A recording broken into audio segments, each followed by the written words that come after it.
Hello दोस्तों, मैं आपका दोस्त मोहम्मद हसीब। तो आज एक बार फिर इसराइल और फ़िलिस्तीन की रिपोर्ट लेकर के हाजिर हूँ। तो बिल्कुल भी मिस ना करें, बने रहें वीडियो के साथ। गाज़ा पर इसराइल का युद्ध। अल अक्सा अस्पताल पर हमले में 3 की मौत, 18 घायल। गाज़ा शहर के उत्तर में शेख रडबान इलाके में इजरायली सेना द्वारा एक स्कूल पर हमला करने के बाद घायल और मृत फ़िलिस्तीनियों के शवों को अल अहली अस्पताल लाया गया। इजरायली सेना ने मध्य डेर अल बलहा में अल अक्सा शहीद अस्पताल के प्रांगण में बिस्तबती फ़िलिस्तीनियों के अब्बास वाले तंबुओं पर बमबारी की, जिसमें 18 लोग अन्य घायल हुए। यह हमला गाज़ा सिटी के एक स्कूल पर घातक हमले के कुछ घंटों बाद हुआ, जिसे आशाई स्थल बना दिया गया था। हमास ने कहा है कि उसने ईरान की राजनीति तेहरान में अपने राजनीतिक प्रमुख इस्माइल हानिया की हत्या के बाद नए नेता के चयन के लिए व्यापक परामर्श प्रक्रिया शुरू कर दी है। ईरान के Islamic revolution guard force IRGC ने कहा कि हानिया की हत्या उसके अब्बास के बाहर से दागी गई एक कम दूरी की मिसाइल से हुई और उसकी हत्या का कड़ी प्रतिक्रिया देने का वादा किया। गाज़ा पर इसराइल के युद्ध में कम से कम 39,550 लोग मारे गए हैं और 91,280 घायल हुए हैं। 7 अक्टूबर को हमास के नियंत्रण वाले हमलों के दौरान इसराइल में अनुमान लगाया जा रहा है कि 1139 लोग मारे गए हैं और 200 से अधिक लोगों को बंदी बना लिया गया है। एक और बड़ी खबर निकल कर के आ रही है और बड़ी खबर यह है कि चुन चुनकर दुश्मन का खात्मा 4 साल में हमास, ईरान, हिजबुल्लाह के 32 कमांडर निपटा चुका है।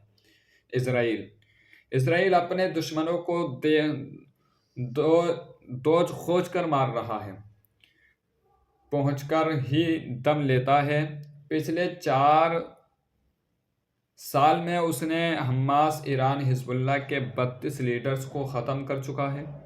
किसी को गोली मरवाई, किसी को बम तो किसी को हवाई हमले में मार डाला। आइए जानते हैं कि किस आतंकी लीडर को कहां कैसे ख़त्म किया इसराइल ने। अपने दुश्मनों को चुन चुनकर, दौड़ा दौड़ा कर और खोज खाज कर मारने के लिए फेमस है इसराइल। उसकी इंटेलिजेंस एजेंसी मोसाद इस काम में माहिर है। बरसों से इस बात को पूरी दुनिया जानती है। इसके कई प्रमाण मौजूद हैं। कई मामलों पर इसराइल के ऊपर हत्या करने का आरोप है। इसराइल के हथियारों, तकनीक और जासूसी तंत्र की तारीफ पूरी दुनिया करती है। दुनिया के नक्शे पर इसराइल को खोजना मुश्किल होता है। आकार में छोटा है, चारों तरफ से दुश्मनों देशों से घिरा है, लेकिन मजाल है कि कोई दुश्मन इसके निशाने से बच पाए। एक न एक दिन मारा ही जाएगा, बचने का कोई चांस नहीं, चाहे जितना छिप ले या भाग ले। एक और बड़ी खबर निकल कर के सामने आ रही है और बड़ी खबर यह है कि हानिया की मौत के बाद ये नेता संभाल सकता है हमास की कमान। इसराइल की मोस्ट वांटेड लिस्ट में माना जाता है। 7 अक्टूबर हमले का मास्टरमाइंड है ये। ईरान की राजनीति तेहरान में इस्माइल हानिया की हत्या के बाद से बवाल मचा हुआ है। अंदाज़ा लगाया जा रहा है कि इसके बाद पूरा का पूरा मिडिल ईस्ट यहूदी देश इसराइल के खिलाफ आ सकता है।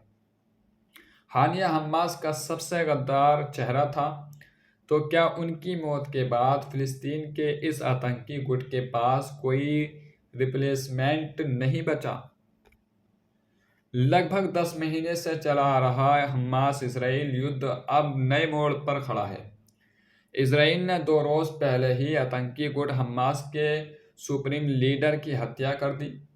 मामला इसलिए भी तूल पकड़ रहा है क्योंकि हत्या की जगह ईरान थी।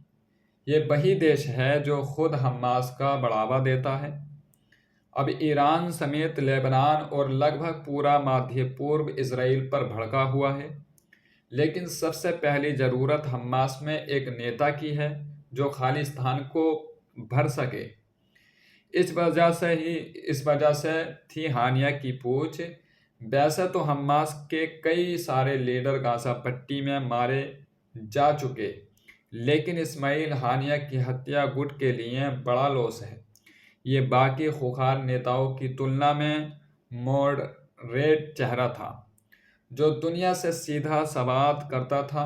हानिया को कूटनीति का जानकार माना जाता था, जो जानता था कि कब तार खींचना और कब ढीले छोड़ने हैं। हाल में तेहरान में हुए उनकी हत्या के बाद चर्चा हो रही है कि हमास की कमान अब किसके हाथ में है। जब से सुप्रीम लीडर इस्माइल हानिया की हत्या हुई है, उसके बाद से फ़िलिस्तीन के अंदर पूरी तरीके से बवाल मचा हुआ है कि इस्माइल हानिया की जगह अब कौन संभालेगा। अभी तक चेहरा खुल कर के सामने नहीं आया है, बहुत ही जल्द ये भी क्लियर हो जाएगा। तो आज की कुछ रिपोर्ट यही थी, और अभी तक अगर आपने हमारे चैनल को सब्सक्राइब नहीं किया है तो चैनल को सब्सक्राइब ज़रूर कर लें, ताकि और फ़िलिस्तीन की हर रोज़ न्यू रिपोर्ट आप तक पहुंचती रहे।